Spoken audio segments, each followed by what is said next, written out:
હું જલધારા પંડ્યા। મિત્રો, યોગ, જ્યોતિષમાં યોગ કોને કહેવાય? તો જ્યારે કોઈ પણ બે ગ્રહોની યુતિ થતી હોય ત્યારે આપણે તેને યોગ કહીએ છીએ। હવે યોગ છે એનાથી પણ આગળ આપણે વધીએ તો આપણે યોગ કારક કોને કહેવાય? તો જ્યારે જન્મકુંડળીમાં કોઈ પણ એક ગ્રહ બે રાશિમાં 12 સ્થાનો પૈકી બે રાશિનો સ્વામી થતો હોય, એટલે કે કેન્દ્ર અને ત્રિકોણનો બંનેનો સ્વામી થતો હોય તો તે ગ્રહને આપણે યોગકારક કહી શકીએ। આ યોગકારકમાં આજે આપણે વાત કરીશું સૂર્યની। કાળ પુરુષમાં તે આત્મા છે અને જ્યોતિષ વિદ્યા શીખવા માટે તો સૂર્ય શ્રેષ્ઠ છે।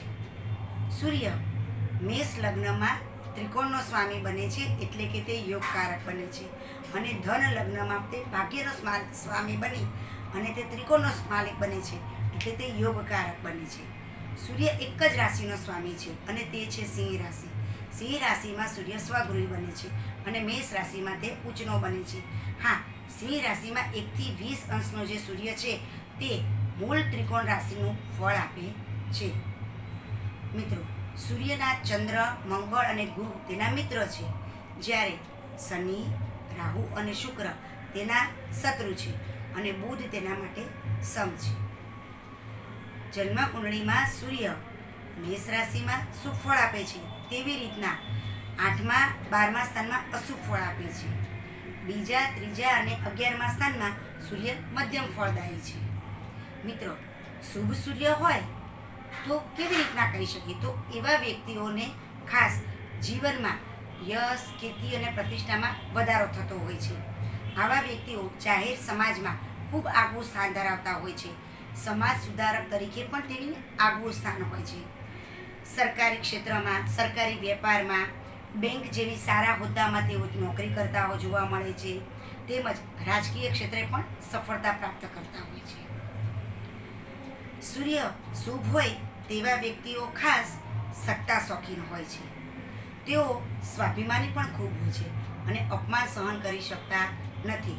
વિઘ્ન, વિલંબ અને વિરોધ તો બિલકુલ સહન કરી શકતા નથી। સૂર્ય શુભ છે તે વસ્તુને આપણે જાણવું હોય તો કેવી રીતના જાણીએ? જન્માક્ષર સિવાય તો મિત્રો, હસ્તરેખામાં જ્યારે આયુષ્ય રેખામાંથી કોઈ એક રેખા સૂર્યના પહાડ તરફ જતી હોય અથવા હસ્તરેખામાં ધજા કે મંદિર જેવા ચિહ્નો જોવા મળે તો સમજી લેવાનું કે સૂર્ય તેના કુંડળીમાં શુભ ફળ આપનાર છે। હવે મિત્રો, અશુભ સૂર્ય, અશુભ સૂર્યની વાત કરું તો બીજા, 8મા અને 12મા સ્થાનમાં સૂર્ય અશુભ ફળ આપે છે। આવા જાતકોને કોઈ પણ કાર્યમાં વિઘ્ન આવે જ છે। તુલા રાશિમાં સૂર્ય બળહીન બને છે, એટલે કે જાતકને કંઈક ને કંઈક બીમારી રહ્યા જ કરે છે। હવે અશુભ સૂર્ય હોય તો જ્યારે સૂર્ય એટલે કે મૃત્યુની સૈયા ઉપર આગ અને અકસ્માત તે નિમિત્ત બનાવે છે સૂર્ય। હવે આવું અશુભ ફળનું નિવારણ કરવું હોય તો શું કરવું જોઈએ?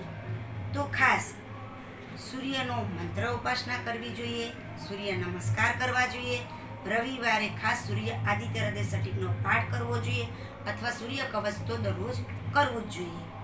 આ ન થઈ શકે મિત્રો તો ગાયત્રી ઉપાસના પણ કરી શકાય છે।